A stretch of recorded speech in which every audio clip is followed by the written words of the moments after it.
Hello every one, Ernest അക്കാഡമിയുടെ മറ്റൊരു വീഡിയോയിലേക്ക് എല്ലാവർക്കും സ്വാഗതം. ഇന്ന് നമ്മൾ ചർച്ച ചെയ്യാൻ പോകുന്നത് HCAയുടെ മുൻവർഷ ക്വസ്റ്റ്യൻ പേപ്പറുകളാണ്. അതിനകത്ത് സെറ്റ് 2വിനകത്ത് നമ്മുടെ അഗ്രികൾച്ചറിൻ്റെ കുറച്ച് ക്വസ്റ്റ്യൻസ് ആണ്. ഏതാണ്ട് 120ഓളം ക്വസ്റ്റ്യൻസ് ഉണ്ടായിരുന്നു. ബോട്ടണിയും സുവോളജിയും അഗ്രികൾച്ചറും എല്ലാം കമ്പൈൻഡ് ആയിട്ടായിരുന്നു ക്വസ്റ്റ്യൻ പേപ്പർ ഉള്ളത്. അതിനകത്ത് കുറച്ച് അഗ്രികൾച്ചറിൻ്റെ മാത്രമാണ് ഇന്ന് എടുത്തിരിക്കുന്നത്. നമുക്ക് നോക്കാം. ഫസ്റ്റ് ക്വസ്റ്റ്യൻ ആണ്, pungency in onion in bulbs is due to. അപ്പം നമുക്ക് എല്ലാവർക്കും നമ്മളിനി ക്വസ്റ്റ്യൻ പേപ്പറുകൾ വർക്ക് നോക്കുമ്പോൾ നമുക്ക് മനസ്സിലാവുന്ന കാര്യമാണ്, കേരള PSC എന്ത് മുകളിലാണ് സെൻട്രൽ PSC അപേക്ഷിച്ചത്. അതായത് എക്സാം ഭയങ്കര ക്വസ്റ്റ്യൻസ് ഒക്കെ നമുക്ക് നന്നായിട്ട് അറിയാവുന്ന ക്വസ്റ്റ്യൻസ് ആണ്. അത്ര ഡെപ്ത് ആയിട്ടുള്ള ക്വസ്റ്റ്യൻസ് ഒന്നും തന്നെ HCAയുടെ മുൻവർഷ ക്വസ്റ്റ്യൻ പേപ്പറിനത് അഗ്രികൾച്ചർ സെക്ഷൻ ഞാൻ കണ്ടിരുന്നില്ല. എല്ലാം നമ്മുടെ കേരള PSC വെച്ച് താരതമ്യം ചെയ്യുമ്പോൾ അത്യാവശ്യം നമ്മുടെ റിവിഷൻ ക്ലാസ്സുകൾ മാത്രം കണ്ടിരിക്കുന്ന ആൾക്കാരാണെങ്കിലും അല്ലെങ്കിൽ നമ്മുടെ ഡെയിലി ക്ലാസ്സുകൾ കണ്ടിരിക്കുന്ന ഒരാൾക്കാണെങ്കിലും നന്നായിട്ട് എക്സാം എഴുതുന്ന രീതിയിലാണ്. അപ്പോൾ ഈ ഒരു ക്വസ്റ്റ്യൻ ആൻസർ എല്ലാവർക്കും അറിയാവുന്നത് തന്നെയാണ്. എന്താണ്? അലൈൽ പ്രൊപ്പൈൽ ഡൈസൾഫൈഡ് ആണ്. ക്യാപ്സിസിൻ വരുന്നത് ചില്ലിയുടെയാണ്, കുർക്കുമിൻ ടർമറിക്കിൻ്റെയാണ്. അപ്പോൾ ഇതെല്ലാവർക്കും അറിയാവുന്നൊരു ക്വസ്റ്റ്യൻ തന്നെയാണ് അല്ലേ.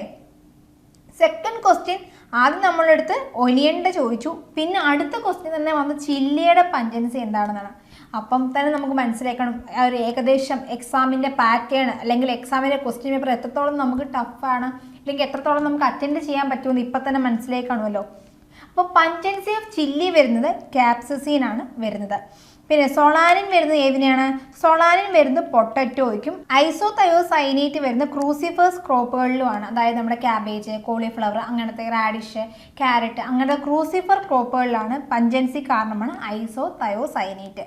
അപ്പം ഓർത്തിരിക്കുക, സൊളാനിൻ വരുന്നത് പൊട്ടറ്റോയിലാണ്. പൊട്ടറ്റോ ഒക്കെ നമ്മൾ കാണുമ്പോൾ ഒരു പച്ച കളർ അല്ലേ, നമ്മുടെ പൊട്ടറ്റോയിലൊക്കെ ഒരു പച്ച കളർ കാണും, അതാണ് സൊളാനിന്.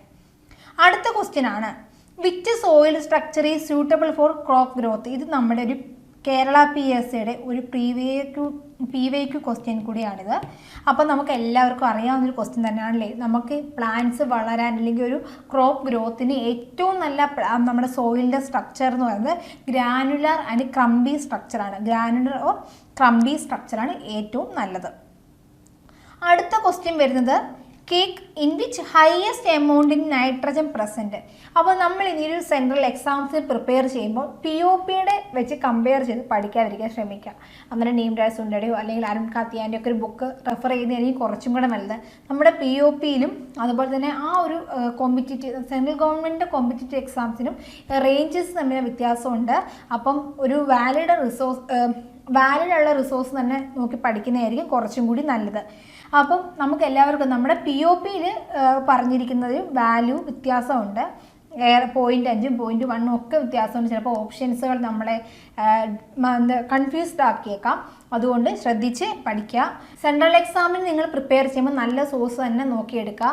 അരുൺ കത്യാൻ, നീംരാജ് സുണ്ട അവരുടെയൊക്കെ ബുക്കുകൾ കുറച്ച് ആയിരിക്കും. അവരുടെ റിപ്പീറ്റഡ് ക്വസ്റ്റ്യൻസും അതിൽ നിന്ന് കുറച്ച് വരുന്നുണ്ട്. അപ്പം അത് നോക്കി തന്നെ നോക്കുക. അതുപോലെ തന്നെ അല്ലെങ്കിൽ അത്രയ്ക്കും വിശ്വാസമായിട്ടുള്ള പുസ്തകങ്ങൾ, അതുപോലെ തന്നെ ക്വസ്റ്റ്യൻ പേപ്പേഴ്സ് നോക്കുക. POP വെച്ച് ഇന്നും എന്താണ് നൈട്രജൻ്റെയും അതുപോലെ NPKയും അതൊന്നും നോക്കാതിരിക്കാൻ ശ്രദ്ധിക്കുക. അപ്പോൾ ഇതിൻ്റെ ആൻസർ വരുന്നത് ഗ്രൗണ്ട്നട്ടിലാണ് ഏറ്റവും കൂടുതൽ നൈട്രജൻ പ്രസൻ്റ് ഉള്ളത്. അപ്പം ഹയസ്റ്റ് നൈട്രജൻ പ്രസൻറ്റ് വന്നിരിക്കുന്നത് ഗ്രൗണ്ട്നട്ട് കേക്കിലാണ്.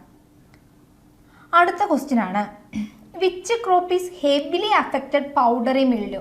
അപ്പം നമ്മുടെ എയുടെ എക്സാമിന് കണ്ടിന്യൂസ് ആയിട്ട് പാത്തോടെ ക്ലാസ്സിനകത്ത് പൗഡറി മിൽഡ്യൂ, ഡൗണി മിൽഡ്യൂ, ഡിസീസും എല്ലാം പഠിച്ചാണല്ലേ. അപ്പം നമുക്കറിയാം പൗഡറി മിൽഡ്യൂ ഏറ്റവും കൂടുതൽ ഏത് ടൈപ്പുള്ള ക്രോപ്പിലാണ് വരുന്നത്, പ്ലാന്റ്സിൻ്റെ എവിടെയായിട്ടാണ് വരുന്നത്, അല്ലെങ്കിൽ എങ്ങനെയാണ് പൗഡർ ലൈക്കായിട്ട് ഇൻഫെക്ഷൻ വരുന്നത്. അതിന് നമ്മൾ ഇൻഫെക്ഷൻ അഫക്റ്റ് ഉപയോഗിക്കുമ്പോൾ നമ്മൾ ഉപയോഗിക്കുന്ന സൾഫറാണ് യൂസ് ചെയ്യുന്നത്. സൾഫർ യൂസ് ചെയ്തുകൂടാത്ത ക്രോപ്പുകൾ ഏതൊക്കെയാണ്, അതെല്ലാം നമ്മൾ പഠിച്ചാണല്ലേ. അപ്പോൾ ഇതിനകത്ത് ക്വസ്റ്റ്യൻ വന്നേക്കുന്നത് എന്താണ്, പൗഡറി മിൽഡ്യൂ അഫക്റ്റ് ചെയ്യുന്നത് ഇതിനകത്ത് ഏത് ക്രോപ്പിലാണെന്നാണ്. നമുക്ക് എല്ലാവർക്കും അറിയാവുന്ന കാര്യം തന്നെയാണ്, പീയിലാണ് ഏറ്റവും കൂടുതൽ പൗഡറി മിൽഡ്യൂ അഫക്റ്റ് ചെയ്യുന്നത്. അപ്പം നമ്മൾ സൾഫറാണ് അതിന് ട്രീറ്റ്മെൻറ്റായിട്ട് നമ്മൾ ചെയ്തു കൊടുക്കുന്നത്. അടുത്ത ക്വസ്റ്റ്യൻ ആണ്, ട്രാൻസ്പ്ലാന്റിങ് ഇൻ സീഡ്ലിങ്സ്. താഴെ തന്നിരിക്കുന്നതിൽ ഏതാണ് which vegetable is grown by transplanting seedlings വെച്ച് നമ്മൾ തൈ പറിച്ച് വെച്ച് കിളിപ്പിക്കുന്നത് ഏത് ടൈപ്പിലുള്ള ക്രോപ്സ് വെജിറ്റബിൾ ആണെന്നാണ് ക്വസ്റ്റ്യൻ വന്നിരിക്കുന്നത്. Musk melon, cabbage, carrot, radish. അപ്പം നമുക്ക് ഇതിനകത്ത് കാണുമ്പോഴേ അറിയാം, നമ്മൾ ഇപ്പോൾ എവിടെയാണെങ്കിലും സോസ് ആണെങ്കിലും തന്നെ ക്യാബേജ് ആയിരിക്കും ആൻസർ വരിക അല്ലേ. ബാക്കിയെല്ലാം എന്താണ്, സോയിങ് ടൈപ്പാണ്. ട്രാൻസ്പ്ലാന്റിങ് ടൈപ്പ് വരുന്നത് ക്യാബേജ് ആണ്. അപ്പോൾ ഇതിൻ്റെ ആൻസർ വരുന്നത് ക്യാബേജ് തന്നെയാണ്. ഇത്രയും ഒരു ക്വസ്റ്റ്യൻ പേപ്പറാണ് അനലൈസ് ചെയ്തപ്പോൾ നിങ്ങൾക്ക് മനസ്സിലായില്ലേ FCAയുടെ റേഞ്ച് എവിടം വരെയാണ്. അപ്പം നമുക്ക് ഒരുപാട് കൺഫ്യൂസ്ഡ് ആക്കാനോ അല്ലെങ്കിൽ നമ്മൾ നമുക്ക് സ്ട്രെസ്സ് വരുന്ന രീതിയിലായിരിക്കത്തില്ല അഗ്രികൾച്ചറിൻ്റെ സൈഡ് വരുന്നത്. ഇനി ഈ വർഷത്തെ എക്സാം എന്താണെന്ന് അറിയില്ല. കഴിഞ്ഞ PYQ വരെ നോക്കുമ്പോഴും നല്ല സ്മൂത്തായിട്ട് തന്നെയാണ് അഗ്രികൾച്ചർ ഭാഗങ്ങൾ പോയിക്കൊണ്ടിരിക്കുന്നത്. അത്യാവശ്യം നീമിരാസുൻ്റെയും അരുൺ കാത്തിയാൻ്റെ ബുക്കൊക്കെ നോക്കിയവർക്കാണെങ്കിൽ നൈസായിട്ട് കയറിപ്പോകാൻ പറ്റും. പക്ഷേ നിങ്ങൾ അഗ്രികൾച്ചർ നോക്കുമ്പോൾ തന്നെ അതിൻ്റെ കൂടെ തന്നെ നിങ്ങൾ പാർട്ട് 1 എക്സാം ക്ലിയർ ചെയ്താൽ മാത്രമേ നിങ്ങൾക്ക് പാർട്ട് 2ലേക്ക് പോകാൻ പറ്റത്തുള്ളൂ. അപ്പം നിങ്ങൾ മെയിനായിട്ടും റീസണിങ്ങും ഇംഗ്ലീഷിനും ഇൻ്ററബിലിറ്റിയും അതുപോലെ തന്നെ ക്വാണ്ടിറ്റി ആപ്റ്റിറ്റ്യൂഡും എല്ലാം നന്നായിട്ട് നോക്കിയിട്ട് തന്നെ പോവുക. അത് ക്ലിയർ ചെയ്താൽ മാത്രമേ നിങ്ങൾക്ക് സെക്കൻഡ് എക്സാംസ് എഴുതാൻ പറ്റത്തുള്ളൂ. അടുത്തൊരു ക്വസ്റ്റ്യനാണ്. ഇതും നമ്മുടെ കേരള PSCയുടെ ഒരു PYQ ക്വസ്റ്റ്യനാണ്. ഏത് വിച്ച് വൺസ് കോളേക്രോപ്പ് ഇതിനകത്ത് ഏതാണ്? നമുക്ക് എല്ലാവരും നമ്മൾ കണ്ടിന്യൂസ് ആയിട്ട് PSC എക്സാമിന് പ്രിപ്പയർ ചെയ്യുന്ന ഒരാളാണ്. നമുക്കറിയാം ഇതിനകത്ത് നോൾക്കോളാണ് ഇതിൻ്റെ ആൻസർ വരിക. അപ്പം ഇതിനകത്ത് ഏത് ക്രോപ്പാണ് ഒരു കോളേക്രോപ്പ് എന്ന് ചോദിച്ചു കഴിഞ്ഞാൽ നോൾക്കോൾ തന്നെ ആണ്. ഓക്കെ, നെക്സ്റ്റ് വരുന്നതാണ് സ്വീറ്റ് പൊട്ടറ്റോയുടെ ഫാമിലി. ഇതും നമ്മുടെ കേരള PSCയുടെ PYQ ആണ്. അപ്പോൾ ഇപ്പം നമുക്കൊരു കാര്യം മനസ്സിലാക്കാണ് ഈ സെൻട്രൽ ഗവൺമെൻറ് എക്സാംസിന് നമുക്ക് കേരള PSC ക്വസ്റ്റ്യൻസ് വരുന്നുണ്ട്. അപ്പം കേരള PSCയുടെ എക്സാംസിന് പ്രിപ്പയർ ചെയ്യുന്നവരാണെങ്കിൽ നിങ്ങൾ നമ്മുടെ PSC ക്വസ്റ്റ്യൻ പേപ്പർ മാത്രം നോക്കാതെ FCAയുടെയും അതുപോലെ പല സംസ്ഥാനങ്ങളിലെയും AOയുടെയൊക്കെ ക്വസ്റ്റ്യൻ പേപ്പർ നോക്കുക. മാക്സിമം ക്വസ്റ്റ്യൻ പേപ്പർ നിങ്ങൾക്ക് റിവിഷൻ ചെയ്യാൻ പറ്റുന്നതിന് ഏറ്റവും നല്ല കാര്യമാണ്. ഡെയിലി ഞാൻ കഴിഞ്ഞ ദിവസം പറഞ്ഞതുപോലെ തന്നെ ഡെയിലി നിങ്ങളുടെ മുന്നിലേക്ക് അടുത്തൊരു എക്സാം ഉണ്ട്, ഉടനെ നിങ്ങൾക്കൊരു എക്സാം വിളിക്കും എന്നുള്ള രീതിയിൽ തന്നെ പഠിച്ചു തുടങ്ങാം. നമ്മുടെ കോഴ്സ് എടുത്ത എല്ലാവർക്കും ഇപ്പോഴും അത് അവൈലബിൾ ആയിരിക്കും. മാക്സിമം ഡെയിലി ക്ലാസ്സുകൾ കാണുക. ഒരു ക്ലാസ്സെങ്കിൽ ഒരു ക്ലാസ്, പിന്നെ നോട്ട്സ് വായിക്കുക, ക്വസ്റ്റ്യൻ ബുക്സ് ഒക്കെ നിങ്ങളുടെ കയ്യിൽ ഉണ്ടായിരിക്കുമല്ലോ. മാക്സിമം വർക്കൗട്ട് ചെയ്യുക. നിങ്ങളെ കൊണ്ട് നമ്മളെപ്പോലുള്ളവരാണ് ഇപ്പം ജോലിക്ക് കയറുന്നതും പഠിക്കുന്നതും ഇപ്പം റാങ്കുകൾ മേടിക്കുന്നതും ഒക്കെ. പിന്നെ നമുക്കും മേടിക്കാവുന്നതേ ഉള്ളൂ. നന്നായിട്ട് നിങ്ങൾക്ക് പറ്റുമെന്നുണ്ടെങ്കിൽ നിങ്ങളൊരു ഗവൺമെൻറ് എക്സാം നോക്കുന്നുണ്ടെങ്കിൽ നന്നായിട്ട് ആത്മാർത്ഥമായിട്ട് ശ്രമിക്കുക.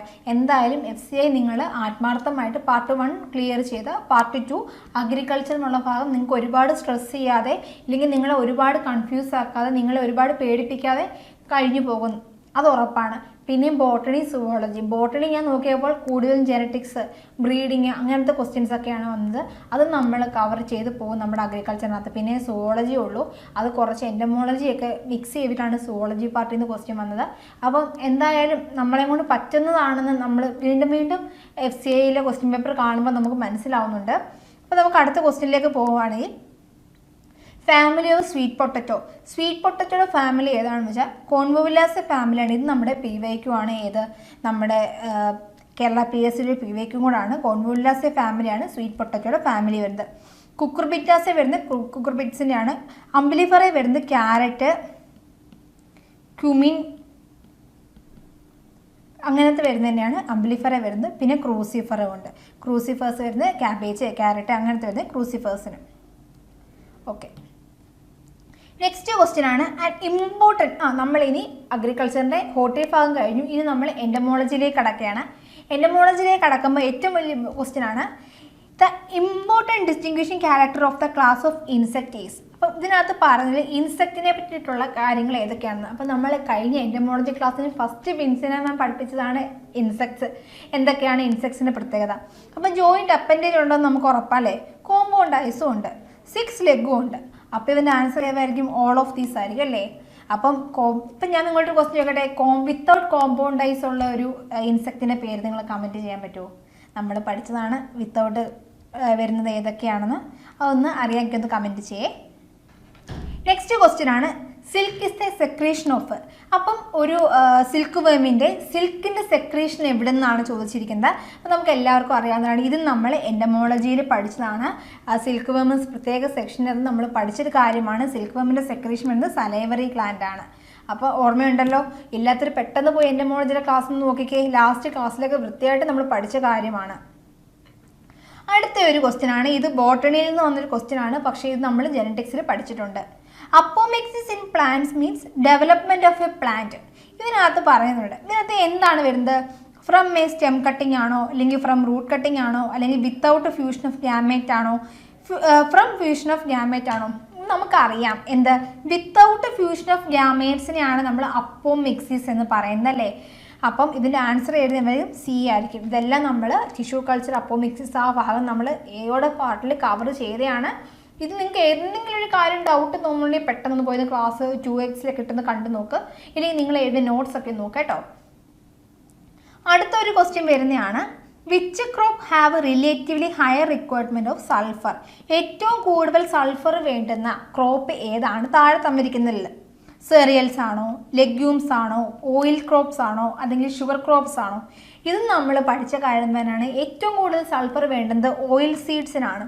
ഈ ഗ്രൗണ്ട് നട്ട്, അതുപോലെ തന്നെ സെസാമം, അതിനൊക്കെയാണ് ഏറ്റവും കൂടുതൽ സൾഫർ കണ്ടന്റ് വേണ്ടത്. അപ്പോൾ ഓയിൽ സീഡ് ക്രോപ്സിനാണ് ഏറ്റവും കൂടുതൽ സൾഫർ റിക്വയർമെൻറ്റ് വരുന്നത്. ഓക്കെ, ഇത്രയേ ഉള്ളൂ. ഞാൻ ജനറലായിട്ട് ജസ്റ്റ് ഇതുപോലത്തെ ക്വസ്റ്റ്യൻസ് ആണ് ബാക്കി വരുന്ന എല്ലാം. അഗ്രികൾച്ചറിൻ്റെ കുറച്ചും കൂടെ ഞാനൊരു ടഫ് നോക്കി എടുത്തതാണ് ഇത്രയും ക്വസ്റ്റ്യൻസ്. അപ്പം ഇതിലും സിമ്പിളാണ്. FCAയുടെ PYQ എടുത്ത് നോക്കുന്നവർക്ക് നിങ്ങൾക്ക് മനസ്സിലാകാം അഗ്രികൾച്ചർ നമ്മളെയും കൊണ്ട് കഴിയുന്നതേ ഉള്ളൂ. കേരള PSCയുടെ അത്ര ഡിഫിക്കൽട്ടോ അല്ലെങ്കിൽ അത്ര ഡെപ്തിലോട്ടോ ഒന്നും പോകുന്നില്ല. അപ്പം നമ്മളെയും കൊണ്ട് നേടാവുന്നതേ ഉള്ളൂ. ആദ്യം നിങ്ങൾ പ്രാക്ടീസ് ചെയ്യുക. നമ്മുടെ ഫസ്റ്റ് എക്സാംസിന് വേണ്ടിയിട്ട്, പ്രിലിമിനറി എക്സാംസിനാണ് ഫസ്റ്റ് പ്രിപ്പയർ ചെയ്യുക. അത് നിങ്ങളെയും കൂടെ ക്രാക്ക് ചെയ്യാൻ സാധിക്കുകയാണെങ്കിൽ ഉറപ്പായിട്ട് നിങ്ങൾക്ക് FCAയുടെ ജോലി കിട്ടുന്നതായിരിക്കും. കാരണം അഗ്രികൾച്ചറും ബോട്ടണിയൊക്കെ ഭയങ്കര സിമ്പിളായിട്ടാണ് തോന്നുന്നത്. പിന്നെ സുവോളജി ഉള്ളൂ കുറച്ചും കൂടി ഒരു എൻഡമോളജിയിലേക്ക് കുറച്ചും കൂടി ഡെപ്തിലേക്ക് പോയത് എനിക്ക് തോന്നുന്നു സുവോളജി മാത്രമേ ഉള്ളൂ. അത് പക്ഷേ അതിന് നിങ്ങൾ കൂടുതൽ സമയം കൊടുത്ത് പ്രിപ്പയർ ചെയ്യുവാണെങ്കിൽ ഉറപ്പായിട്ടും നിങ്ങൾക്ക് FCAയുടെ പോസ്റ്റിൽ നിങ്ങൾ അടുത്ത ഒരു FCAയുടെ പോസ്റ്റിൽ നിങ്ങളും കാണും. നിങ്ങൾക്ക് വേണ്ടിയിട്ട് ഏണസ്റ്റ് അക്കാഡമി FCAയുടെ കോഴ്സ് അവൈലബിൾ ആക്കിയിട്ടുണ്ട്. കോഴ്സിനെ പറ്റി അറിയുവാനും അതുപോലെ തന്നെ കോഴ്സിൽ ജോയിൻ ചെയ്യുവാനും താഴെ കാണുന്ന ഗൂഗിൾ ഫോം ഫില്ല് ചെയ്യുക. മറ്റൊരു വീഡിയോയുമായി വീണ്ടും കാണാം. താങ്ക്